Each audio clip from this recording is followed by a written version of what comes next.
The wedding I was invited to, but my family still expected me to pay for every detail. The air in the dining room always felt thickest on Sundays, a cloying mixture of roast beef grease and unspoken resentments. Alex, 30 years old and already carrying the weary set around his eyes, watched his father carve the meat. The knife made a rhythmic asterisk, CHK asterisk against the board, the only predictable sound in the house. Across the polished mahogany, Emma, 25, laughed a high, brittle sound that always seemed to catch the light. Lily, 2 years younger, leaned into their mother, both applying a delicate sheen of perfume to the conversation. Daniel, 28, sat beside Alex, tracing the grain of the wood with a fingernail. He avoided eye contact, the perpetual middle child caught between the spotlight and the shadow. The caterer needs the final head count by Tuesday, Mother announced, smoothing the linen napkin over her lap. It's all coming together beautifully. Riviera Ballroom is simply divine. Alex paused, fork halfway to his mouth. Head count for what, exactly? Daniel's head snapped up, his eyes wide, saucers of panic directed at Alex. He managed a strangled noise deep in his throat, a sound like a door latch catching. The wedding, Alex, Emma chirped, not looking up from the delicate frosting pattern on her plate. Lily and I are doing the joint affair. Think of the economies of scale. Joint affair, Alex repeated, the words flat. You two are marrying the Sterling twins on the same weekend. Don't be so dramatic. Alex, Lily dismissed, adjusting the silk scarf around her neck. It's efficient. Everyone who matters will be there. Alex set his fork down. The clatter echoed unnaturally loud in the sudden silence. Everyone who matters, he echoed, turning his gaze to his parents. They busied themselves with refilling water glasses, movements suddenly jerky. It's an intimate gathering, dear, Father said, his voice pitched too high, too bright. Very exclusive. You understand? I understand that I have 2 sisters getting married next month, and I'm learning about it over pot roast, Alex stated, his voice low, vibrating with suppressed energy. Who is on this guest list, Father? Because I checked the mail this morning. Nothing. Emma finally looked up, her expression a perfect mask of practiced innocence. Oh, Alex. We sent out the serious invites last week, the ones that matter. And where was mine? Honestly, Lily leaned forward, her voice dropping conspiratorially, though the intent was pure acid. You're always buried in those dreadful design projects. You hate crowds. You'd just stand in the corner complaining about the ambient lighting or the font choice on the menu cards. We saved you the trouble. Daniel shifted violently in his seat, scraping his chair backward an inch. Maybe they just don't. Alex cut him off, the single syllable sharp as broken glass. He looked back at his parents, who stared fixedly at the untouched roast. The trouble of an invitation? Or the trouble of an extra chair at the head table? Mother dabbed the corner of her mouth with a trembling hand. It's not about expense, Alex. It's about space. And frankly, your recent moods. Moods, Alex stated, took a deep breath, the scent of rosemary and old carpet filling his lungs. Fine. I won't attend your efficient, exclusive 2-4-1 celebration. He stood, pushing his chair back until the legs screeched against the hardwood floor. Wait, Alex, sit down, Father commanded, finally looking up, his face hardening into the familiar authoritarian mask. Alex ignored him, moving toward the study doorway. I'm finished with this meal. Well, that's just childish, Emma called after him. He stopped at the threshold, turning slowly. Childish? I'll show you childish. He walked out. Daniel remained frozen, staring at his plate, his knuckles white where he gripped his fork. 2 days later, Alex sat in his own apartment. The minimalist space, a deliberate rejection of the cluttered history he escaped. The silence there was clean, broken only by the quiet hum of his high-end workstation. He was reviewing contracts when Daniel's frantic text message flashed across his screen. Asterisk, a re-asking about the contribution. Asterisk, Alex stared at the words. Contribution. He found Daniel later that evening, not at the house, but waiting outside Alex's building lobby, leaning against the brickwork like a man waiting for a firing squad. They cornered me this morning, Daniel whispered, rubbing the back of his neck.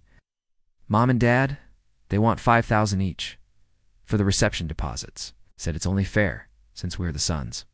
Alex felt a cold, hard knot tighten in his chest. $5,000. For a wedding I am not invited to. They said it's an investment in the family image, Daniel mumbled, looking down at the pavement where a cigarette butt smoldered. They said you'd understand the optics. Optics, Alex spat the word out. They want me to fund the erasure of my own existence from their celebratory narrative. What exactly am I investing in, Daniel? A better seat for my sister's entourages? I told them no at first. But Dad started talking about the equity in the house, about how they might need to pull some funds soon. And Mom started crying, that slow, deliberate crying she does, the kind that makes you feel like you just kicked a puppy. Daniel shuddered. It cracked. He said I could cover my share, but I told them you wouldn't. You paid them, Alex confirmed, the realization sinking in like a stone. I feel sick about it, Alex. I can't handle the fighting. You know how they pivot? Daniel finally met his brother's eyes, raw guilt etched there. I'm sorry. Couldn't stand the pressure cooker. They used guilt, Daniel. It's the oldest trick in their book. And you bought the ticket. Alex leaned against the cold brick, the evening breeze doing nothing to cool the heat rising inside him. They didn't just exclude me from the party, established a price tag for my absence. What are you going to do? I'm going to design something beautiful, something they can't touch, can't claim, and certainly can't charge me for. Alex turned and walked toward the door, pausing only to look back at his brother. Don't pay them for me, not a dime. The wedding invitations arrived in Alex's mailbox weeks later, sent by a well-meaning aunt who clearly hadn't grasped the subtleties of the family rupture. They were heavy cardstock, ivory embossed with silver calligraphy. The exclusion was stark. The names of Alex and Daniel were conspicuously absent from the RSVP cards, while the Sterling family crest dominated the lower corner. Alex smoothed the invitation flat on his desk. He wasn't looking at the text. He was looking at the border design. It was a stylized vine motif, intricate, flowing, and instantly recognizable. It was the core visual identity he had spent 6 months developing for a National Arts Foundation grant. 2 years prior design he had released under a strict Creative Commons license that required attribution, or, for commercial use, a negotiated fee. He pulled up the original vector file. The curves matched perfectly. The negative space was identical. They had stolen his intellectual property, blown it up, and used it to frame their grand entrance into society, called Lily. The phone rang twice before she picked up, her voice bright, muffled by distant music. What is it, Alex? We're having our rehearsal dinner. The invitations, Alex said, his voice dangerously level. The border. But that's my work. A pause stretched across the line, filled only by the faint, tinny sound of a live band. Oh, that.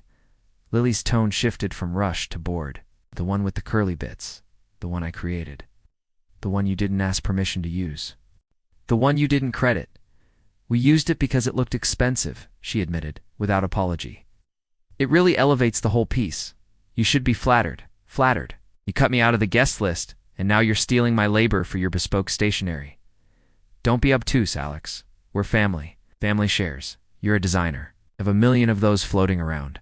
I have licenses, Lily. I have professional standards. Can't just take proprietary assets because they match your aesthetic. Emma snatched the phone. Honestly, Alex, this is ridiculous.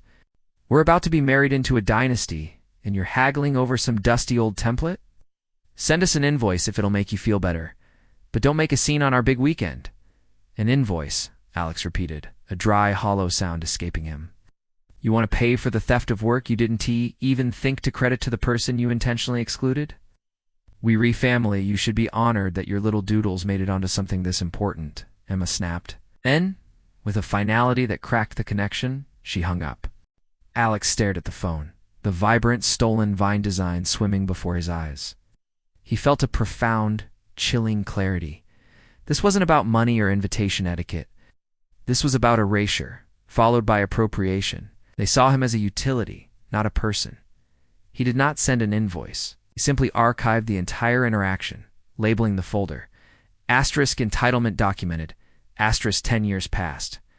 The decade moved like a slow glacier, grinding down the edges of the brothers' relationship with their parents, but hardening Alex's resolve. He built his design firm, acquiring clients who valued his originality and paid for it promptly. Daniel stayed closer to home, drifting between low-level management jobs, always answering the phone when his mother called, always absorbing the guilt. The parents' financial stability, built on father's older investments, began to fray. The grand house, the symbol of their indulgent parenting, suddenly required expensive maintenance and a massive refinancing effort. Alex found himself summoned to the house. The air was no longer thick with roast beef, but with the sharper smell of stale potpourri and desperation. "Alex, sit." Father gestured vaguely toward the sagging leather armchair. He looked older, his posture defeated. Mother wrung a lace handkerchief in her lap. "What is this about?" Alex asked, remaining standing. "The mortgage, son." "It's complicated," Mother began, her voice wobbling on the word son. The interest rate shifted. "We need a bridge loan, substantial capital quickly, or we risk foreclosure." Alex waited. He had learned that waiting was the only leverage he possessed against their practiced drama. "We need you to co-sign," Father stated, cutting to the chase, his eyes flicking to the grand staircase. "You have excellent credit now, Alex? We know you do." "You want me to take on the debt for this house?" Alex confirmed. "Only until we liquidate some assets," Mother pleaded. "We need the security. You think of it as an investment in your future." "My future is established," Alex countered. "My credit is clean. Why should I risk my stability on a house where I was never truly welcome?" Father bristled, the old authority momentarily returning. "Because we are your parents. You will inherit this property anyway, Alex. It's only right that you secure the asset now." Alex let out a short, harsh laugh that held no humor. "Inherit this property? The same property where you celebrated my sister's accomplishments with champagne and ignored mine with silence? The same house where you demanded money for their wedding while banning me from attending? That was years ago." Mother cried, the handkerchief flying from her grasp. "And the pattern remains," Alex said, pushing off the doorframe. "You ask for my money, my stability, my time, always framed as an obligation, never as a request between equals.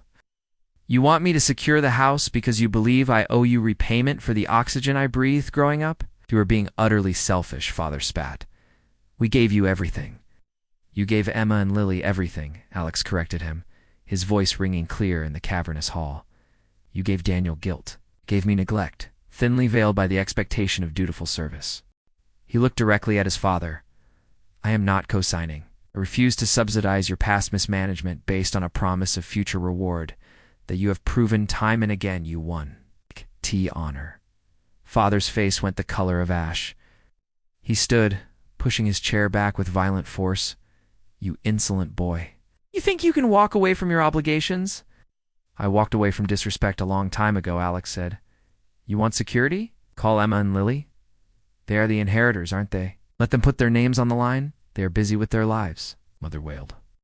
"As am I," Alex replied. "But unlike them, I actually built mine from scratch, without a guaranteed safety net." Father strode to a small, locked antique desk in the corner. He fumbled with the key, his hands shaking visibly. He pulled out a thick, sealed document. "You want to play games, Alex?" Father's voice was shaking with rage and something else fear. "Fine. You want nothing? You get nothing."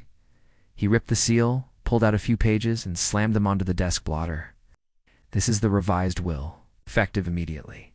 Everything, the house, the accounts, the investments, goes to Emma and Lily. You are officially cut out. Consider the ledger balanced." Alex looked down at the papers. He felt no shock, only a strange, distant confirmation. The final severance. "Good," Alex said simply. "I require nothing that requires your signature." He turned and walked toward the front door, not bothering to look back at the parents sitting amidst the wreckage of their demands. Daniel found Alex 2 weeks later, standing on the curb outside Alex's office building, clutching a worn duffel bag. The late afternoon sun glinted off the glass tower behind him. "Where are you going?" Daniel asked, his breath catching. He hadn't slept well since the mortgage meeting. The tension had settled permanently in his shoulders. "Away," Alex replied, hefting the bag. "Somewhere where the air doesn't smell like obligation. I know about the will," Daniel admitted, shuffling his feet. "Mom called me hysterical. She said you refused to help, so they had to protect the assets by transferring them entirely to the girls." "They protected their favorite assets," Alex corrected him, watching the traffic flow past a river of anonymous purpose. "I'm leaving the city. New contracts, new time zone." Daniel looked toward the suburbs, toward the heavy, silent house. He pictured his father staring at the untouched roast, his mother polishing silver she couldn't afford to keep. He pictured Emma and Lily already planning how to divide the spoils, never once considering the years they spent demanding loyalty without giving respect.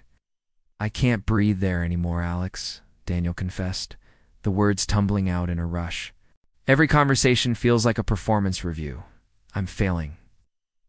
I keep waiting for the applause that never comes for me." Alex paused, his hand on the door handle of a waiting taxi, studied his younger brother. Daniel still looked trapped, but the desperation had changed into a quiet decision. "The guilt is a heavy coat, Daniel. It's hard to take off. It's heavier than the coat," Daniel said, gesturing vaguely toward the skyline. "I'm tired of being the buffer. I'm tired of being the consolation prize." He took a step forward, dropping the keys to his small, rented condo onto the pavement. They made a small, metallic asterisk tink asterisk. "I'm done being the good son who settles the score." Alex nodded once. He didn't offer effusive praise or sentimental words. He simply opened the taxi door wider. "Get in. The first stop is gas and coffee. We're driving through the night." Daniel climbed into the back seat. The door closed with a solid, satisfying asterisk thump asterisk. Years later, the Riviera ballroom wedding was a distant, faded memory. Emma and Lily, now established in the family home, managed its upkeep with a strained efficiency. They had the house, the portfolio, and the parental blessings cemented in legal ink. But the inheritance felt hollow. One Tuesday afternoon, Emma found her mother staring out the window at the overgrown rose bushes Alex used to prune dutifully every spring. "Mom," the roofer called again. "He needs the final payment for the flashing repair. They're threatening to lien." Mother didn't turn. "Call Lily. She's handling the property management accounts now." "I did. She's tied up with the Sterling Foundation gala setup. They need the new brochures printed." "Well, tell her to prioritize," Mother said sharply. "I can't, Mom," Emma sighed, running a hand over the polished banister. "She's using that firm downtown Alexa's old place, I think. They quoted her a fortune for the rush job, but she said she needs the quality control. Why would she use that asterisk firm?"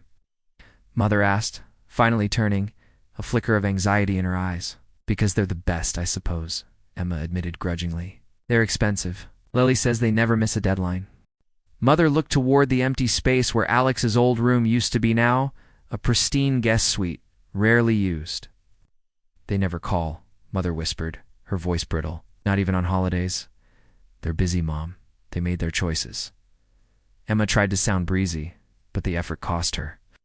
She remembered the day she'd seen a piece of Alex's digital art used in a major magazine, spread and signed, uncredited, but undeniably his style.